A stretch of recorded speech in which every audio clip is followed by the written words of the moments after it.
The Lion King. Why Keith Rowley Keeps Proving My Mother-in-Law Right.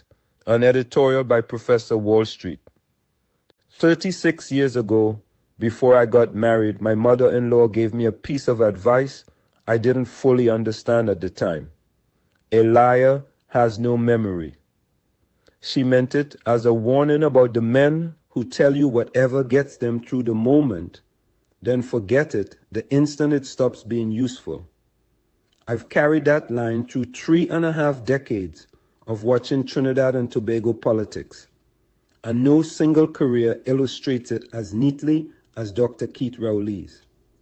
The latest exhibit landed on Facebook this week. On August 17, 2026, the former Prime Minister posted a lengthy statement thanking the U.S. State Department for publishing, on August 10th, the 6 conditions under which it revokes a visa: violating visa terms, committing crimes, calling for violence against Americans, defrauding Americans, abusing the immigration system, or endangering national security. Rowley then turned around and demanded that current Prime Minister Kamla Persad-Bissessar explain, offense by offense, what he and former Prime Minister Stuart Young supposedly did to lose U.S. goodwill, and pressed her to say how many other citizens her government has reported to Washington. It's a legitimate question to put to a sitting government, but it is a strange one to hear from Rowley specifically, and here's why. On March 11, 2025, standing at the opening of the Port of Spain General Hospital Central Block and defending his government's use of Cuban medical staff against the Trump administration visa threat, Rowley declared on the record in front of cameras, "If I never go back there again in my life, I will ensure that the sovereignty of Trinidad and Tobago is known to its people and respected by all." That was the swagger. 17 months later, the same man is publicly passing State Department press releases and asking the Prime Minister of another country to account for his visa status. A man with a real memory would recall the vow he made on that platform. A man with no memory just moves on to the next grievance. My mother-in-law called it 36 years ago. Here are 10 reasons the Lion King label sticks. 1. The vow that evaporated. If I never go back there again in my life is not a hedge. It's a declaration of indifference to the very thing he is now publicly agitating about.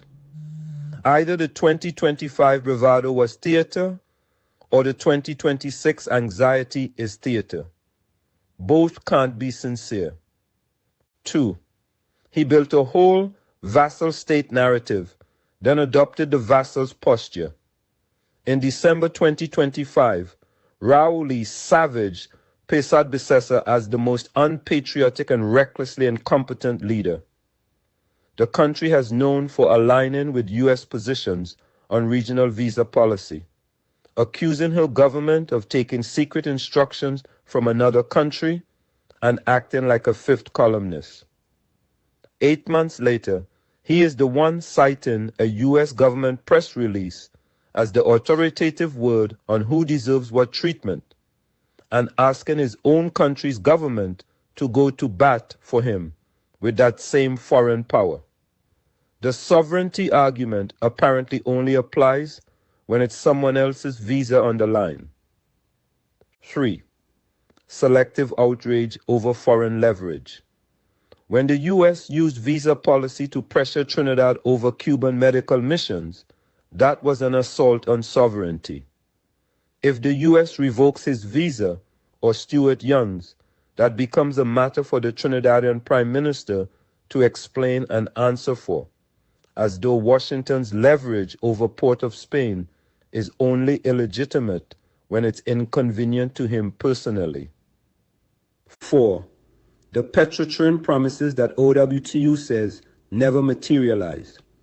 Rowley's government told terminated Petrotrin workers they would have options for stock ownership and land. OWTU President Ansel Roger stated flatly that Absolutely no former employee of Petrotrin from 2018 to present has ever been offered any proposal or any option for stock ownership in Heritage or Perea, and pointed to Freedom of Information records showing eligible ex-workers still hadn't received land deeds years after they were promised, while publicly accusing Rowley of lying about it.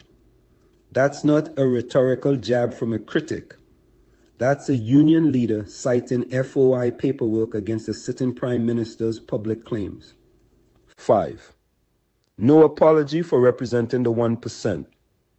Rowley has, at points, openly declined to apologize for policies critics said favored the wealthiest citizens.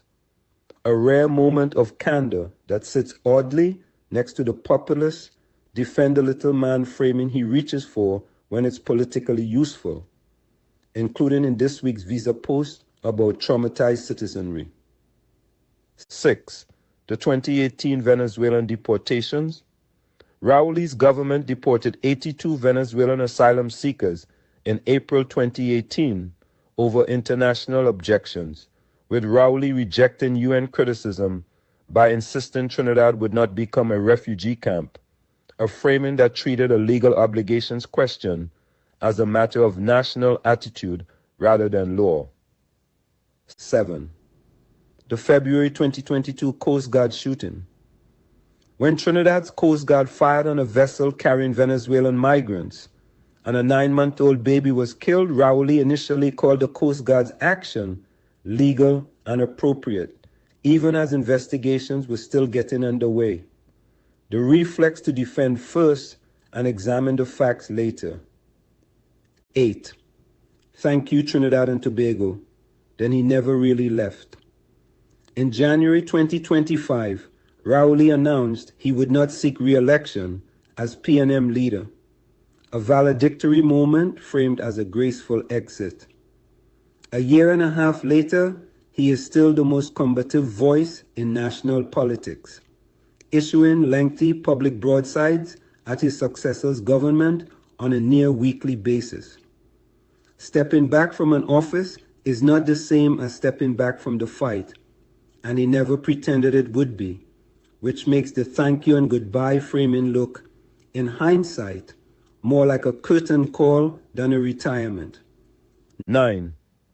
Sovereignty as a costume, not a conviction. Whether it's the coat of arms, the Privy Council, Cuban doctors, or CARICOM visa disputes, sovereignty is the word Rowley reaches for whenever a foreign power's decision embarrasses the government of the day.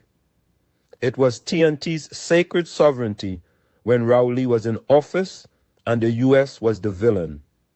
It is Prasad Bisessa's job to go extract answers from Washington, now that Rowley himself is the one asking questions of the same U.S. visa machinery. 10. He never revisits the last performance before staging the next one. Go back through the list. Petrotrin, the Venezuelan deportations, the Coast Guard shooting, no apology for the 1%, the vassal state broadside, the I'll never go back there vow, and notice what's missing. Rowley has never once returned to an earlier position to reconcile it with a later one. He doesn't say, I know I called this foreign interference in 2025, and here's why I've changed my mind. He simply moves to the next platform, the next Facebook post, the next grievance, as if the last one never happened. That isn't a debating tactic. It's the exact mechanism my mother-in-law described. A liar doesn't need to keep his story straight because he has trained himself not to remember the story at all. In conclusion, why lying kin fits and why it stuck. Trinidad has had plenty of politicians accused of dishonesty. Rowley earned a specific title, not the spin doctor, not the exaggerator, but the lying king, because his pattern isn't occasional political massaging. It's a throne built on saying whatever the moment requires with total conviction, then discarding it the moment passes over and over for a decade. Total certainty on a hospital platform in March 2025 that he'd happily never see America again. Total urgency on Facebook in August 2026, interrogating America's visa machinery on his own behalf. Total righteousness accusing Kamala of bowing to Washington. Total comfort citing Washington's own press release as gospel 8 months later. Total confidence assuring Petrotrin workers of stock and land. Total silence when the union produced the paperwork showing neither arrived. A king in this telling isn't someone who lies once and gets caught. It's someone who lies so consistently and so unbothered that the lying itself becomes the office, a permanent, self-renewing crown.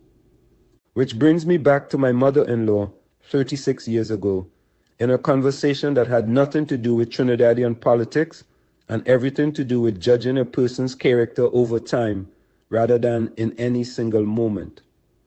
A liar has no memory, she told me, not as a proverb, but as a practical test.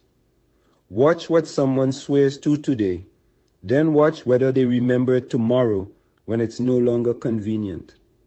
Keith Rowley has spent a political career failing that test in public, on the record, quotable and dated. The visa episode isn't an isolated slip.